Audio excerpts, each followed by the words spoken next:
Welcome to the PA Books Podcast. PA Books is a production of PCN, the Pennsylvania Cable Network.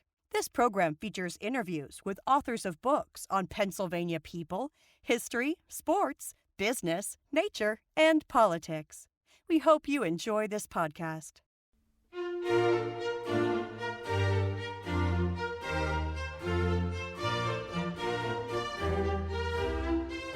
This week on PA Books, the author of Historic Architecture of Pennsylvania, Scott Butcher.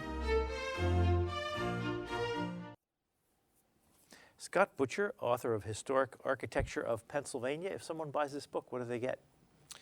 They get a lot of information on the architecture of South Central Pennsylvania. It covers 6 counties, and that's Adams, Cumberland, Dauphin, Lancaster, Lebanon, and York.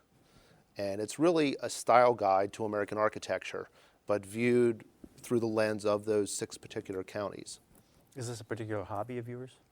It is. It became a hobby over the years. I actually went to school for marketing, and while I was in school, I took an architectural appreciation course. And about 80% of our grade was based on a term paper. And so for my paper, I decided to do the architecture of York. And I wandered around with a camera and did what I could to research the various architectural styles and came up with my own little guide to York architecture.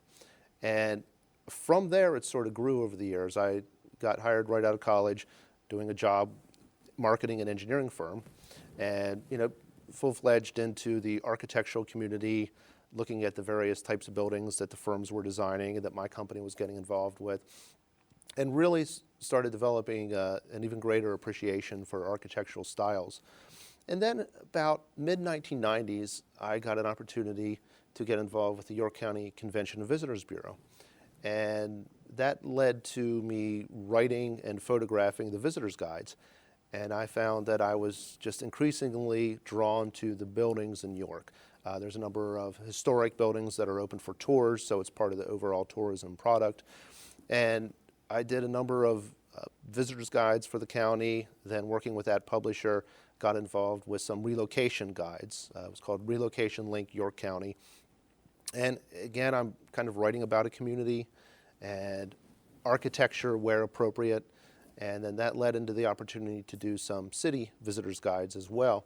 And along about this process, I started writing more and more of local interest type publications. I did an article for Pennsylvania Magazine, and I created a website called Virtual York that was basically a tour of downtown York, but it had a lot of information on the architecture and the styles. And I was actually going back to that term paper I had written by this point about 10 years prior, and developed this online virtual tour of York.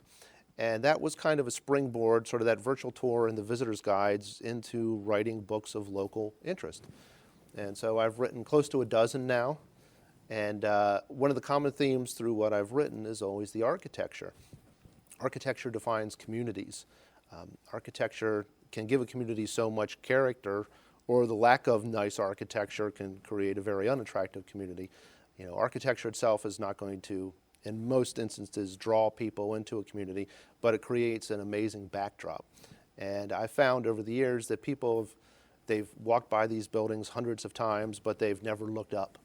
And if you look up, there's wonderful ornamentation, great architectural detail, and you kind of develop a new appreciation for the town where you live based upon what you're learning from the building's facades. Do you do that all the time now? You walk around and say, oh, well, there's Colonial, oh, there's neo-modern. Yeah, my wife would tell you I do that too often, and I sometimes will say, okay, what style was that, dear? Quiz her on it. But yeah, I've gotten around to a lot of communities over the years, and I always want to spend time walking through the downtown and looking at the architecture. Now, your book is divided into a lot of different styles of architecture. Are you self-taught in that? And how did you decide what was what particular style of architecture? Well, that's interesting. I am self-taught. I didn't go to school for architecture, and I know a lot of amazing architects that really don't have a foundation in historic architecture, particularly the American styles. They may go to college for architecture and learn about the techniques of the ancient Greeks and Romans and Egyptians, but then when you get to say Colonial Revival or Craftsman or some of the American styles, it's just nothing that they studied a lot. It's something you really see more so from historic preservationists. And I spent 9 years on the board of directors of Historic York. And Historic York is the only county-wide architectural preservation organization in York County. And so, that was just sort of the background for what became the book, just another exposure avenue for me to learn more and work with preservationists. There's a lot of pictures in this book. Did you take them all? I did. Yeah, photography has been a hobby of mine for many years. I actually did now this dates me, but I did a correspondence photography program back in the early 90s. There was no internet, and so we were taught by book, and then we would have an occasional video to study, and I'd do my assignment on whatever the photography happened to be. It could be product photography or architectural photography or portrait photography, which I'm horrible at, by the way. And I would send in my assignment to the teacher in New York, and I'd get back an audio cassette tape with a critique of my work. And so, photography... An audio critique of your print material. Correct. And so photography just became a real big hobby for me. And it's nice, with all these local interest books I've done over the years, most of them have had my photos in. One exception was a postcard history I did, which was collecting historic photos. And I can go out, I can take the pictures that I might want to use in the book, as well as some details or other information that will help me when I research a building, for instance, or a community. So it's worked out well having the writing and photography skills. Do you know how many buildings you feature in this? There are slightly over 180. And how long from start to finish did it take you to take all the pictures? Forever. Because obviously multiple pictures of each building. So certainly. You can pick. There's 180 buildings and structures featured in this book, a little more.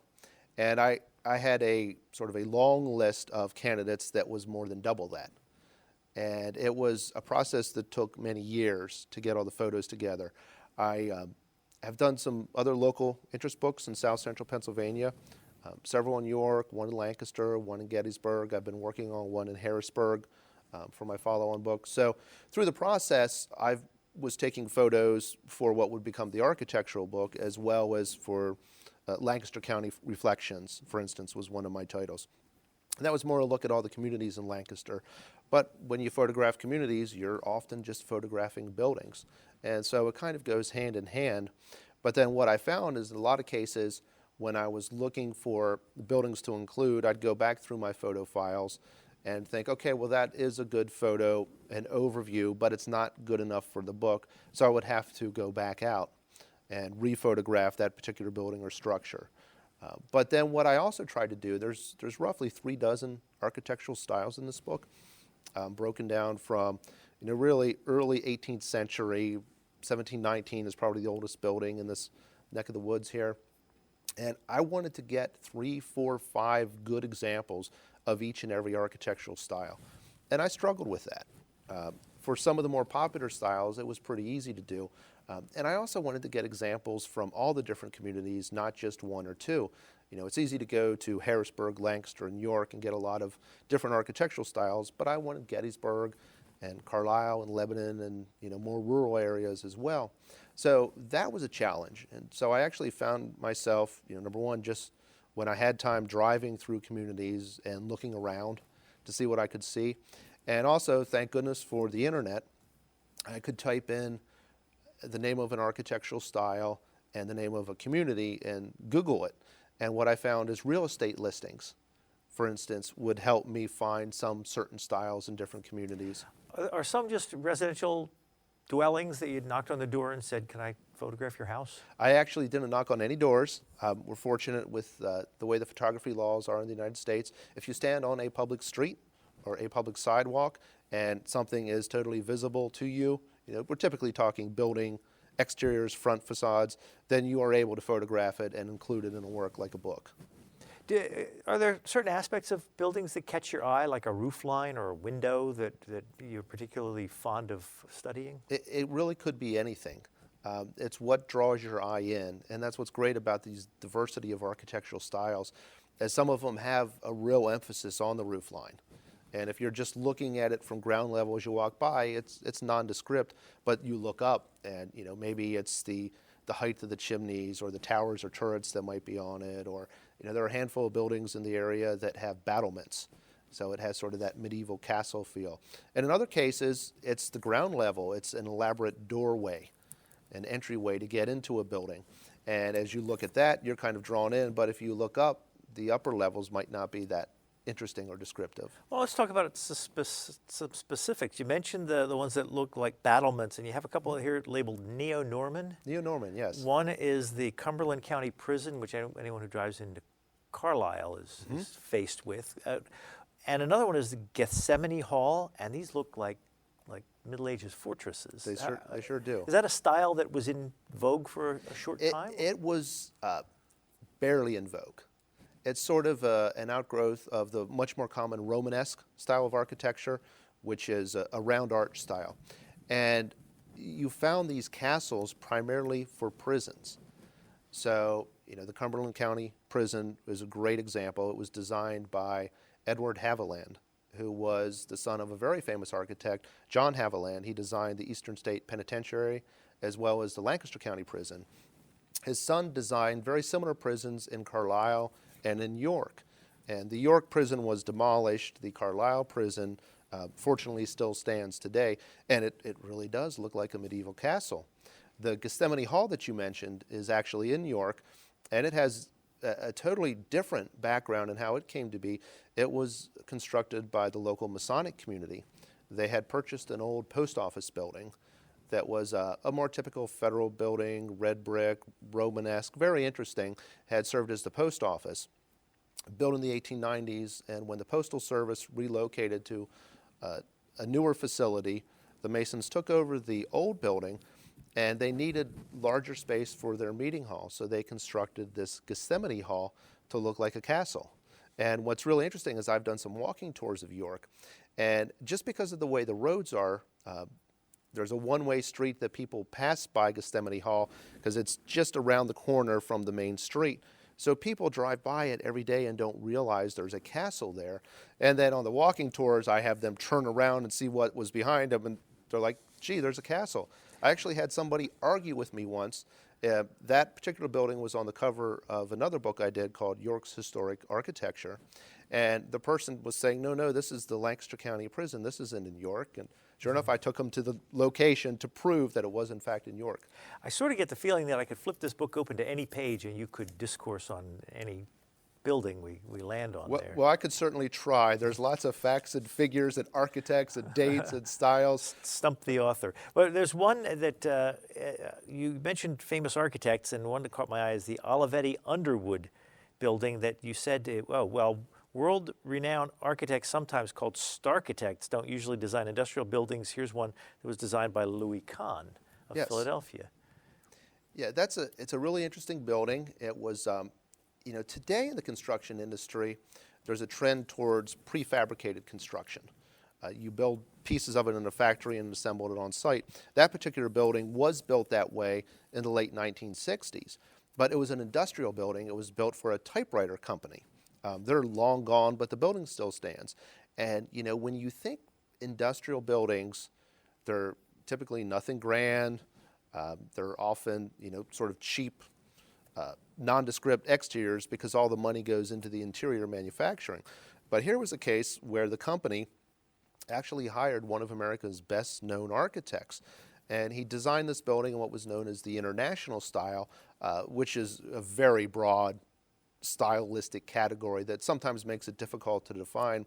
But here he designed a very nice industrial building. And, the starchitect term, you hear more so later in the 20th century. Frank Gehry is a very famous practicing architect right now that gets starchitect attached to him whether he wants it or not. But you go back, you think Frank Lloyd Wright. He's probably America's most famous starchitect. On the same page as the Olivetti Underwood book, and I really thought we'd start with older buildings first, but while I'm on this page, you have the Pennsylvania Department of Labor and Industry, and anyone driving past that would think it's just kind of a nondescript concrete and glass, as generic a building as you can find. What about that is architecturally significant? Well, it's a very good indicator of the style of architecture prominent in the mid-20th century. The International style was very common for some of the skyscrapers, being constructed around the world. It was actually kind of birthed in Germany and found its way to the United States. So that particular example, it's a notable building because of its size. It was a very large, very tall building in Harrisburg for the time it was constructed, and even today.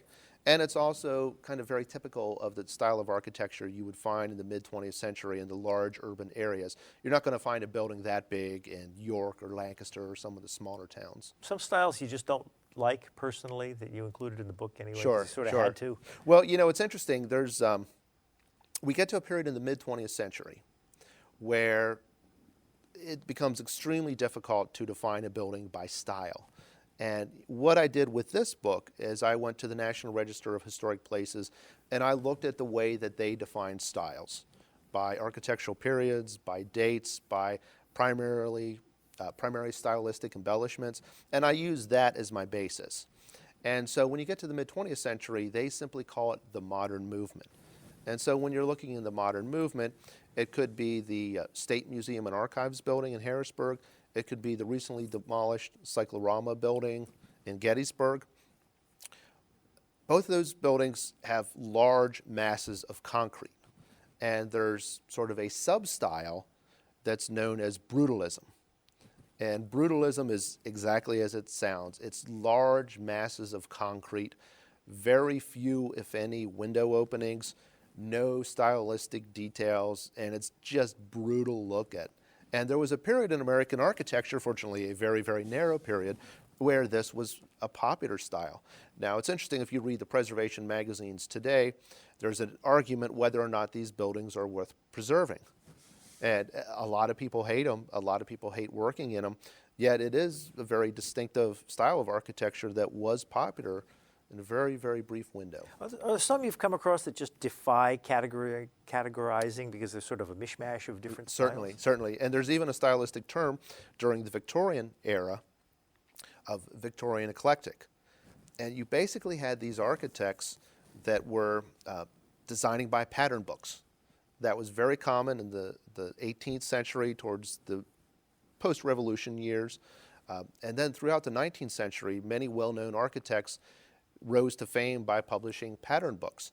And so you had these architects sitting down with their clients and looking at features of this style and features of that style. And the clients were saying, well, I like this, I like that, I like this, I like that. So you get these buildings that are just a mishmash. And so Victorian eclectic, like think of Booby's Brewery, Mountjoy is an example. There's quite a few of them throughout the area. The most famous example in the country is a brewery in Baltimore that it defies logic, it defies style. And you see that a lot just on normal architecture. And that sometimes makes identification a challenge because you look at the predominant style of a building. But we're dealing with a lot of old buildings. So you have the original style that it may have been designed and built in, but then you have subsequent alterations that occurred over the years. And so it may have been born in one style, but now resembles another style. That's quite common. And what's really interesting, and I found this out when working on the book, I went through probably about a dozen different style guides, looking at how the different styles are defined. And I learned that it's very subjective, that there's a lot of argument in the preservation community as far as what constitutes a particular style. So I'm looking at photos of some very famous buildings, and one author has it defined in style A, and the other has it defined in style B, and I'm scratching my head. So I reached out. Mindy Crawford was an excellent resource to me. She's the director of Preservation Pennsylvania. She actually had been the executive director of Historic York. So I would reach out to her and she'd set me straight. Alicia Wright and Barb Raid were two other people that worked with Historic York that really helped me on my way to defining the styles. What I also found in the process is that even the National Register of Historic Places, when they define the different periods and the styles, it's how they define it. But they too might be in disagreement with what some of the style guides state. And so often what I found myself doing is, I have my own opinion of what defines a style, and I kind of developed my own outline. And if you read the book, you'll see that I'm doing a lot of information on what defines a style. Every little chapter or section of the book begins with an overview of a particular style, and then it goes on to a number of regional examples of that style. But what I found myself doing more and more is going to the National Register of Historic Places database, and where buildings are listed, and they could be listed individually, or they could be listed as part of a broader historic district, and find out how the historians that filled out the paperwork to get them on the National Register, how did they define the style of the building? I want to get to some of the specific buildings, because you sent us a list of ones you wanted to talk about, and it's a long list, and I don't think we'll get to all of them. Oh, that's quite all right. Let's start first. I guess they go in order that they are in the book, and we can jump around a lot if you want. Sure. But you start off with the Hans Herr house, which is the cover of the book also. Mm-hmm. Can you talk about that? Well, that one, it belonged on the cover simply because it's the oldest building in the region that the book covers. And Hans Herr house is German colonial in style. And, it sort of also belonged on the cover because of that, because when you look at styles of American architecture and the evolution of architecture, you have to largely base it on the immigrants to the different areas. So Philadelphia and, Lancaster, York, settled by the English, but primarily populated by the Germans in the early years. So in in Philadelphia, you had a lot of English-influenced architecture. You look in the southwestern United States, you have a lot of Spanish-influenced architecture. New Orleans had the French influence. But for south central Pennsylvania, and really Lehigh Valley, and it kind of winds down even into western Maryland, Frederick, Hagerstown, this was sort of the area settled by the Pennsylvania Germans. And so their style of architecture was brought here. And it's a direct comparison to the English architecture in that there's some very defined stylistic differences. And so the English, they liked formal symmetry, high ornamentation on the high style examples that you would find more so in Philadelphia than you would in, say, Lancaster and York. Germans, for them, it was form follows function. So whereas the English examples are symmetrical typically, the German examples are asymmetrical. Whereas the English liked the end chimneys, heat the building from the outside, the Germans liked central chimneys. Now, this building, the Hans Herr house, is out of a brown stone? Local field stone, it would have been built from. How often is the style determined by the materials that are available at hand? Not often at all. Brutalism, concrete, yes. Mm-hmm. But more so, it's sort of the stylistic interpretation of the design. So it could be the symmetry, it could be the roofs, the chimneys, the details that are used to embellish it. The German colonial buildings, very, very simple, but built from whatever was available. So you have fieldstone examples. There were quite a few wood examples that just haven't survived the test of time. And then you have hybrids. And one of my favorite buildings in this part of the state is the Golden Plow Tavern. The Golden Plow Tavern is located in York, and it is a Pennsylvania German style, or German colonial example. But it's sort of this subset of German colonial that's sometimes referred to as medieval half timber. And it was settlers from a particular area in Germany, the Black Forest. They had a very distinctive style of architecture that they used. So they still had the asymmetry that you would find in German colonial. They still had the central chimney. They still had typical wood shingle roofs. But they used what was known as Fachwerk, or half timbering. And you think of a Tudor house, the kind of the stereotypical Tudor has the decorative half timbering, but it has no structural value. It's decorative primarily. With the medieval half timber, it was structural. And so the Golden Plow Tavern, which dates from 1741, it's a really interesting structure. It was most likely built originally as a one-story log house. And so when you look at it, you see the log house. That is the first story. But then the second story that was added perhaps just a year or two later as it became a tavern and thus an inn, has brick and then these sort of an erector set pattern of half timbers. And if you actually go up to it and do what I said earlier, you look up, you can see that there are Roman numerals on the half timbers.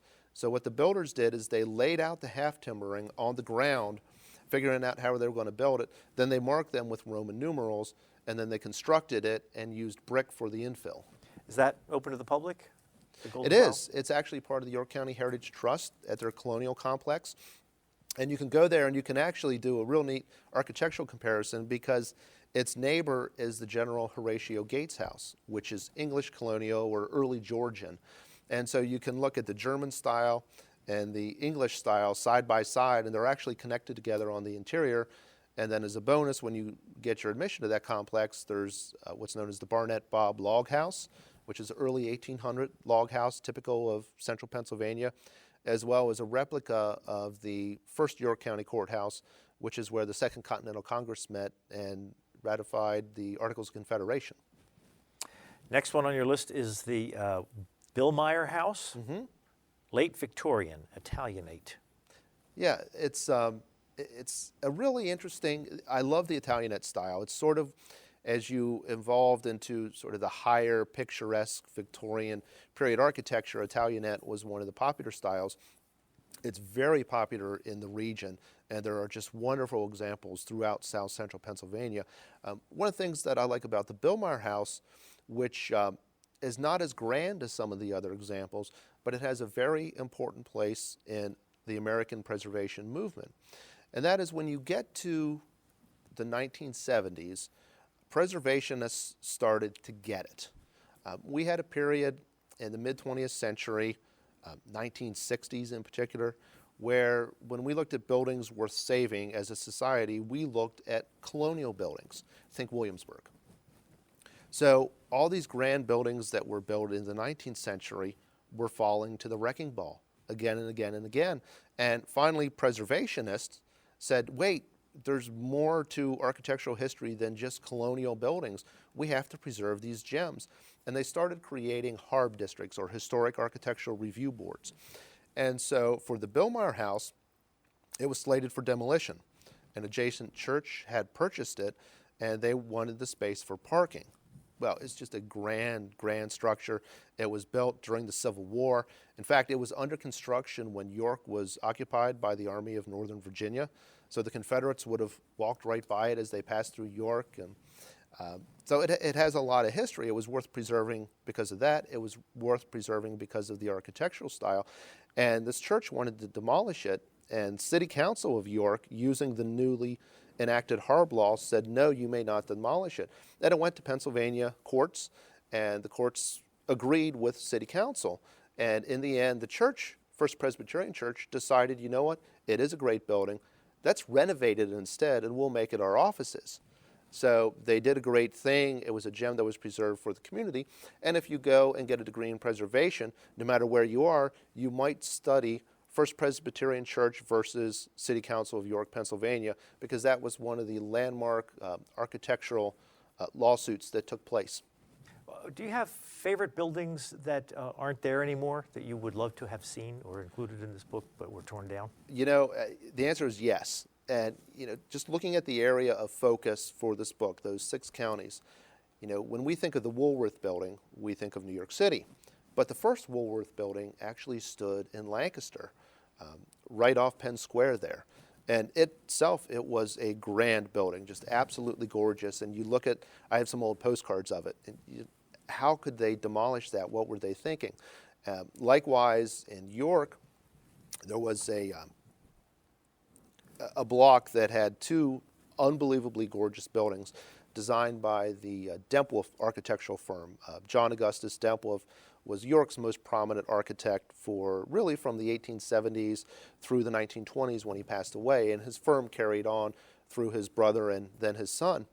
And he designed the York Collegiate Institute and the York City Market House.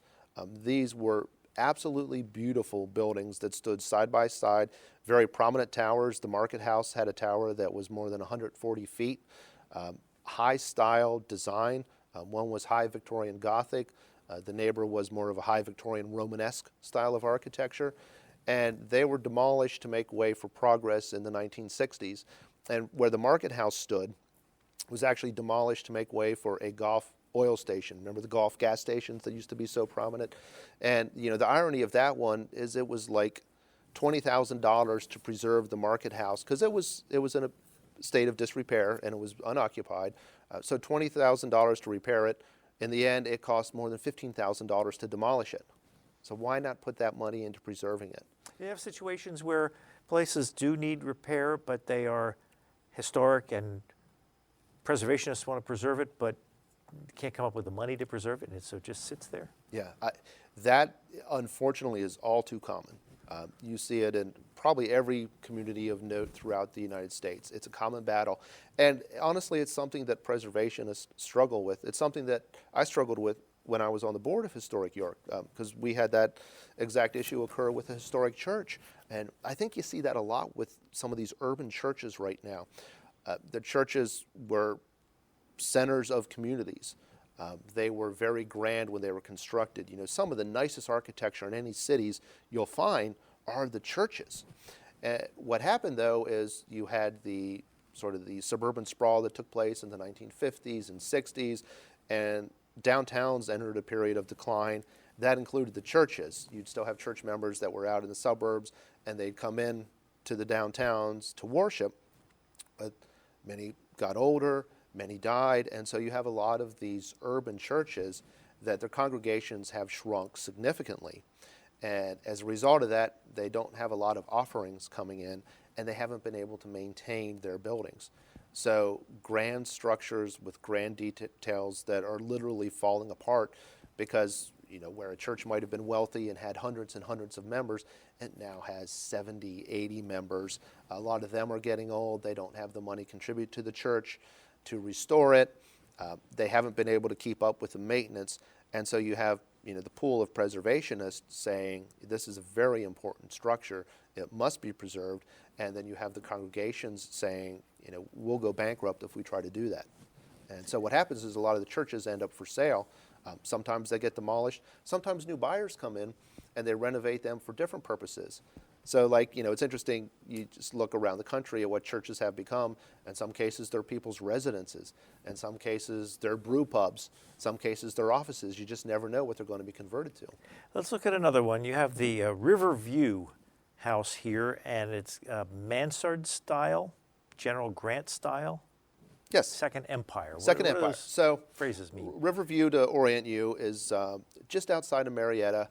It's probably a building that a lot of people know because they've driven by it, but they didn't know the name. So it's on Route 441, right along the river, and it was built in the Second Empire style. Is kind of the most common name for it. But General Grant liked the style, so he's kind of attached to it. The mansard style is named for the roof. So you have all types of roofs that you see on building. The gable roof is very common. It's pretty much just an inverted V shape. A lot of people's homes have that. Then you have the gambrel roof, which is two-planed on either side of the peak. The hipped roof, where you have a rectangular shaped building, the roof rises from all four sides. But the mansard roof is very unique because it's almost vertical. And it's two-plane, but the top plane is primarily horizontal, or it has a very, very minor pitch. And then the lower plane is almost vertical. And what that does is it basically creates a usable story. So the top story of your house or your office building is really literally in the roof. And so you find lots of windows with dormers punching through the roof. You have a picture that has that with dormers, windows punched through, that's opposite this one in the book, the one, the James McCormick mansion. Yes, absolutely. There's a couple great examples on Front Street in Harrisburg. And what you need to know about the Second Empire style, a couple things. Number one is it actually comes from Paris, and it is named for the Second Empire of Napoleon III. He set out during his second reign to rebuild Paris into a grand city with wide boulevards, and hired an Austrian designer who came in and came up with the idea for that mansard roof. There were a lot of laws that said you could only build so high. So if you were a developer and you wanted to maximize your revenues, if you could turn the roof level into usable space, you had more space to rent. So the mansard became very popular. But the other thing about the style is that it's the Psycho style. And that is, you think the movie Psycho. The movie Psycho. You think the Addams Family house. These are homes that were built in the Second Empire style because they're typically stone, they're brooding, they're imposing, they're scary looking. And so a lot of people associate that style with horror movies. You have Lady Linden, which is it's a B&B right now, and It is. very colorful. Can you talk about use of colors too? Sure. Lady Linden is, I just love that building. It's located in the Avenues section of York. That was a streetcar suburb. And like, Harrisburg had streetcar suburbs, Lancaster, many of the communities in this region. And with streetcar suburbs, you're basically looking late Victorian styles through early 20th century styles. And, sort of the granddaddy of Victorian architecture is Queen Anne. And Lady Linden is a Queen Anne house. But Queen Anne was one of those hodgepodge styles. So there are some defining features that make something a Queen Anne, but often different embellishments. And so that particular building has some leftover features of what was known as the stick style, just lots of really thin, narrow, decorative sticks on buildings. And it also has Eastlake ornamentation.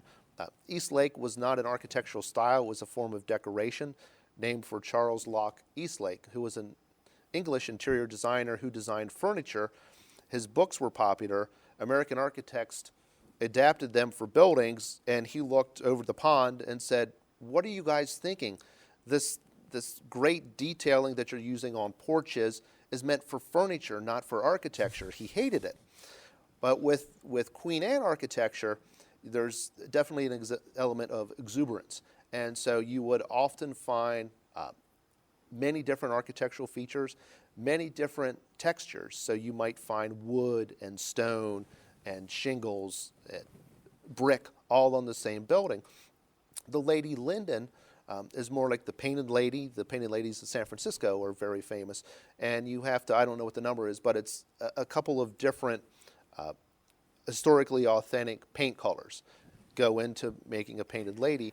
And so the family that restored that and created the bed and breakfast wanted to kind of employ that Painted Lady theme. And so they have 4 different paint colors on that building that are essentially the original colors that were there in the 1880s when it was constructed. It also has stained glass above the windows. Does that mark it as a particular style, or could stained glass in residences show up anytime? Stained glass, leaded glass appears in quite a variety of different styles. Again, Queen Anne was borrowing from all these different styles, and so your vivid colors, lots of different textures through building materials. Why not throw in a bunch of stained glass that make it even more colorful and picturesque? You mentioned churches, and you have in here the Salem Evangelical Lutheran Church in Lebanon. And that looks like it's a lot of different styles too, is it? Well, it's high Victorian Gothic, located in downtown Lebanon. This was a wonderful find when I was doing the book. High Victorian Gothic architecture, there's famous examples around the country, but I really didn't know of any really true grand examples locally. So really through Google searches, I came up with Salem. And if you think of Gothic architecture, the most notable feature is the pointed arch. When you have churches, Christian churches typically tended to be Gothic with a pointed arch or Romanesque with a rounded arch. And so a typical Gothic revival church that might have been constructed before the Victorian era was monochromatic, very kind of plain, either all brick or all stone, very simple. But with that pointed arch, maybe some grand stained windows in it, maybe with some towers, still imposing structures, but not heavily ornamented. And the Victorian era, of course, anything goes as far as the architects were concerned. So they said, okay, let's put a Victorian twist on traditional Gothic architecture. So you often see either buildings that are primarily stone or primarily brick, and they use the other masonry as an accent. So for the Salem church example, it's a grand stone church. It has these massive Gothic arches, but then it has these decorative bricks on the corners, which are known as coins, and around the windows, around the doorway. So it's very polychromatic and much more exuberant than you would find with earlier Gothic revival. Did these styles sort of go chronologically, or was it a lot of overlap where there were a lot of styles that were popular at the same time? They're typically, once you get into the 19th century, you found more and more overlap. When you look at American architecture, in the very early days, it was based on, where the settlers were from. And then you had more unified with Georgian architecture because, we were 13 English colonies.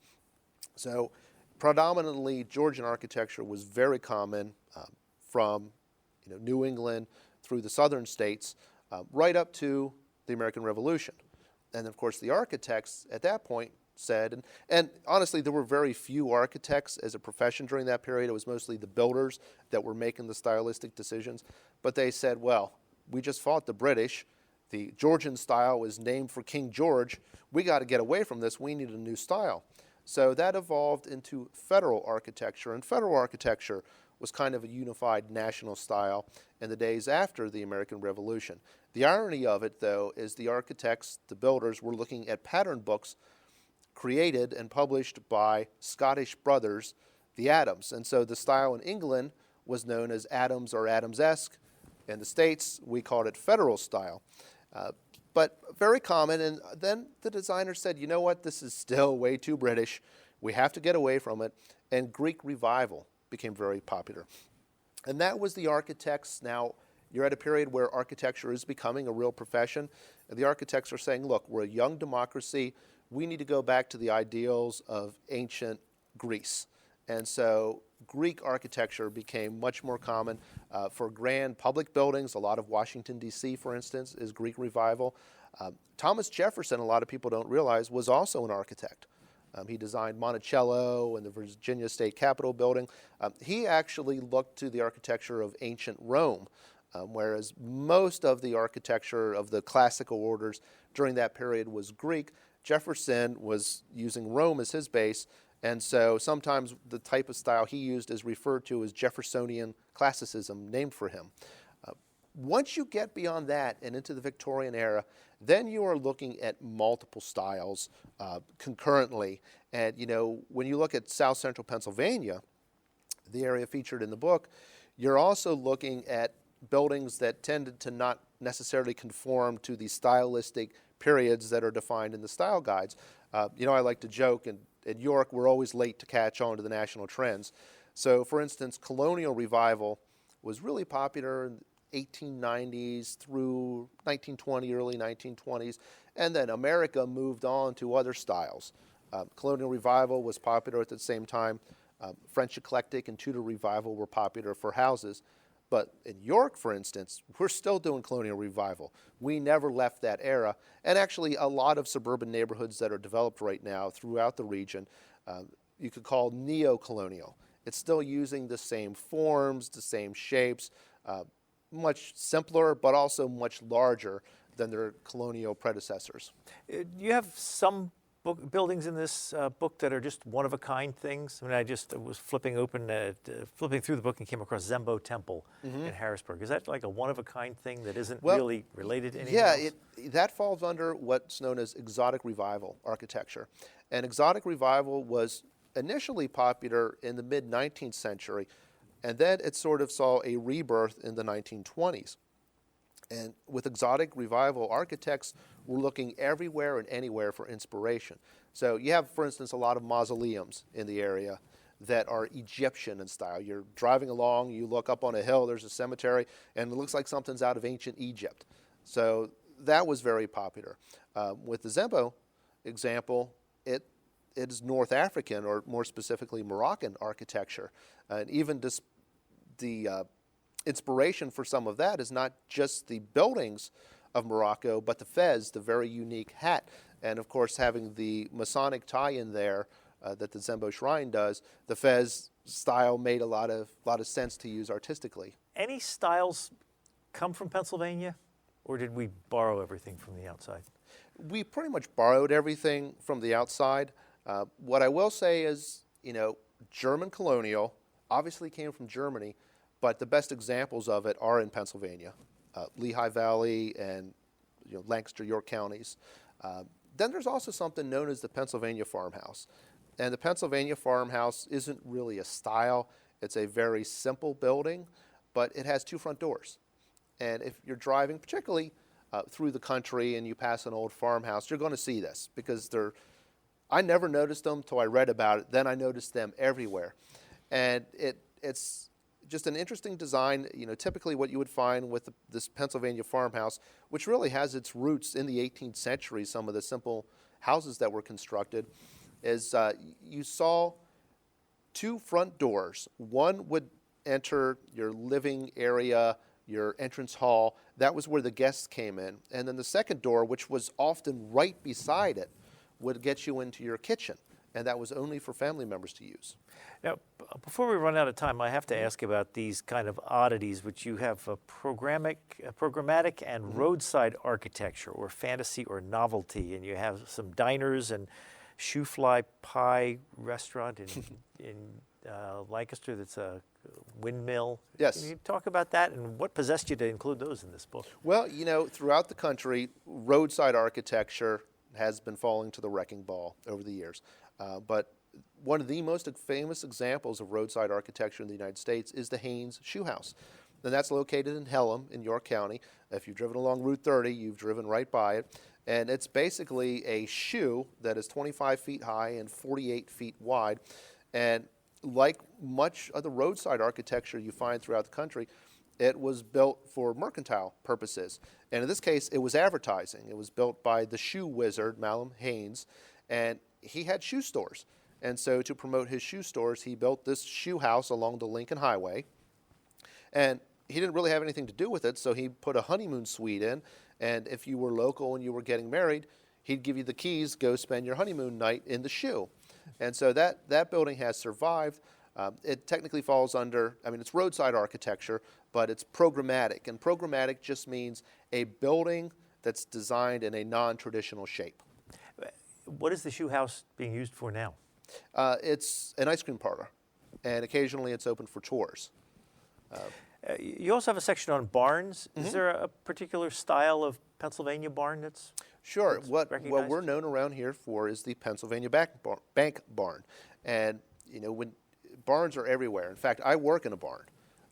My company is located in a Pennsylvania German bank barn that was built originally in the mid-19th century, burnt to the ground in the 1930s, but was rebuilt using as many materials as possible, and we converted it to an office building in 1989. But essentially with the bank barn, you're looking at 2 levels of entry, and the barn would either be built into a bank, so for the main level, they could store the farm equipment, and the lower level would be the stable area for the animals. And a lot of cases, these bank barns weren't actually built into banks. So what the builders did is they took dirt and they pushed it up and created a ramp to the main level. So they could still have those two different levels, different functions. So let's try to squeeze a few more in. You have the Hahn House, which is in York County. Is that built for as a private residence? Yeah, the Hahn House was built by the Emerton family in the pre-1920. And it's just this magnificent Tudor revival, 9,000 square foot private house. But when you look at it, you don't see any decorative half timbering, and that's sort of the secret of Tudor revival, was only half of the Tudor homes that were built in the early 20th century actually have that telltale half timbering. Though if you walk around to the back, there is a little bit of it. But it bankrupted the family. And so it ended up being converted to apartments. And for many, many years, it was the Hahn home, which was a retirement home for women. And then it caught on fire several years ago and was restored magnificently. And today it's actually a funeral home. When this book was done, have you been walking around kicking yourself that you didn't include this building or that building or that building? Yeah, I'm still discovering things. And for instance, since I turned this book into the publisher, and as you know, once you turn the book in, it might be a year until the book is actually published. That was the case with this. I started working on the Harrisburg book. That's sort of my final coffee table legacy photo book for South Central Pennsylvania.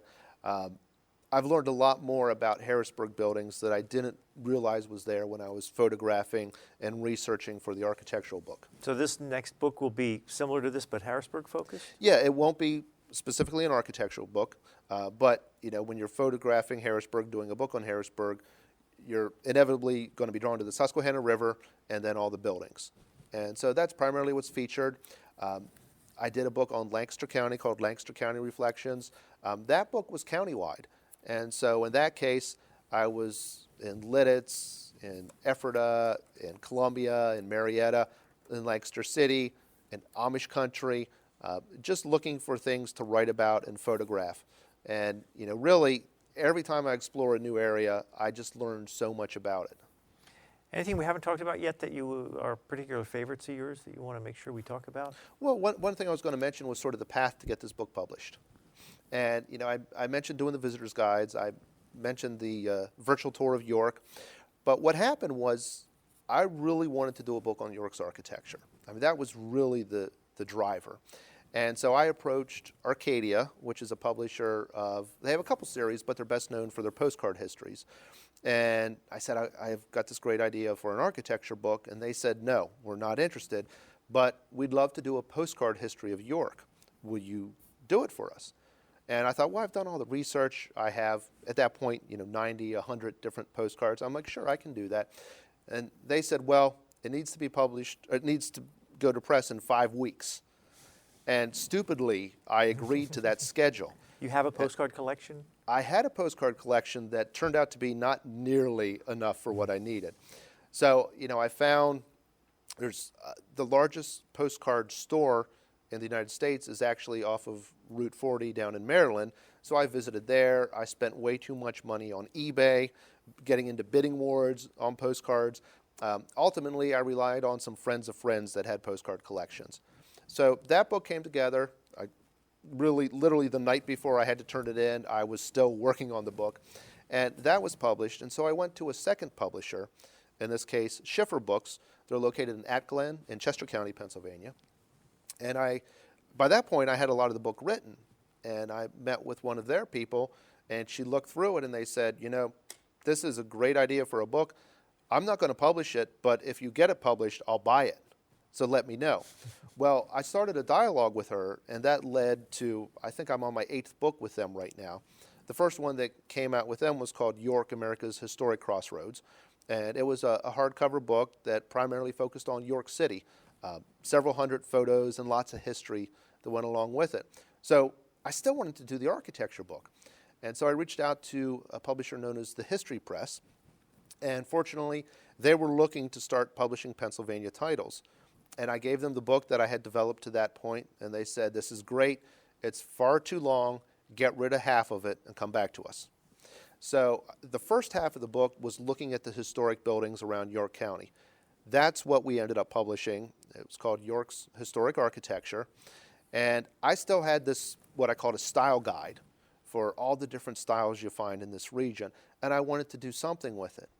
And so I went back to Schiffer, and they said, nope, not interested. And so I continued to look for other options, and probably a couple years passed.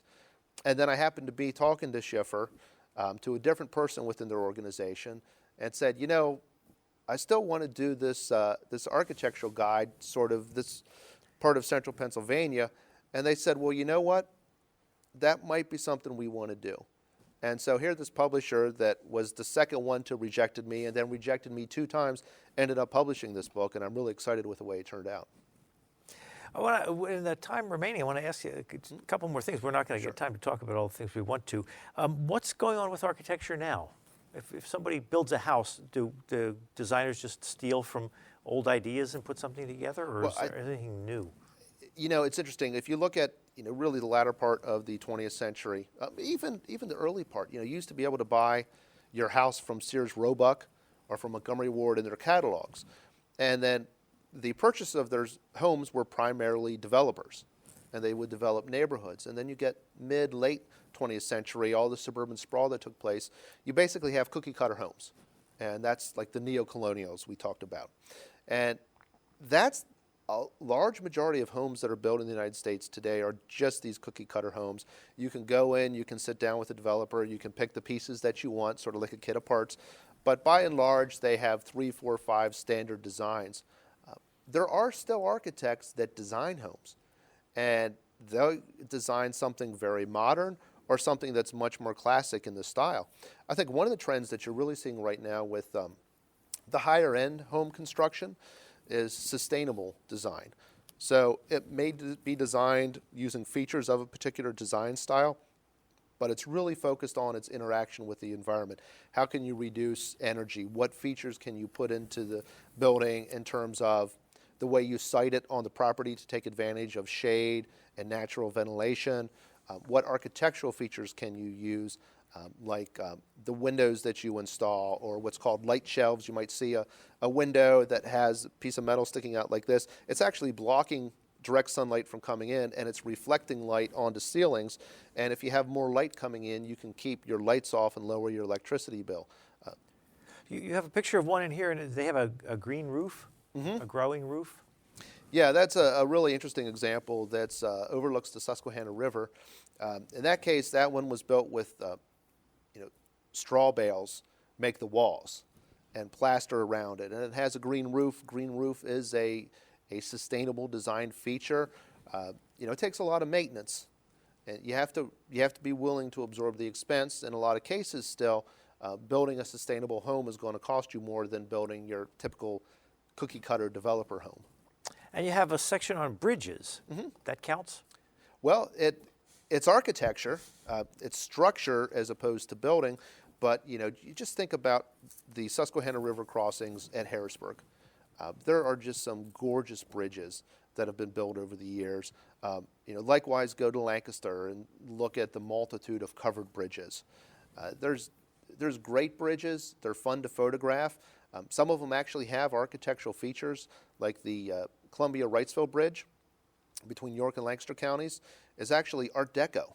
It's got a lot of that very angular design that was popular in the 1920s and 30s.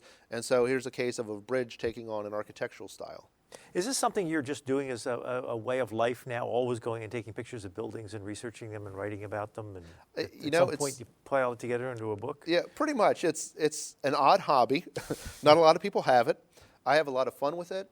What I found is, there's not a lot of money in writing books, but there's a lot of fun. There's a lot of reward.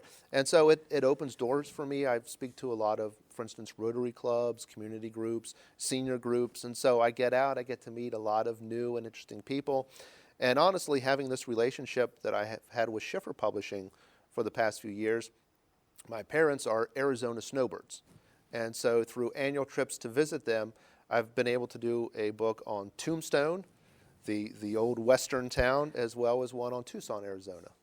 Well, we are out of time. We've been speaking with Scott Butcher. He is the author of this book, Historic Architecture of Pennsylvania. Thank you very much. Thank you. It's been a pleasure.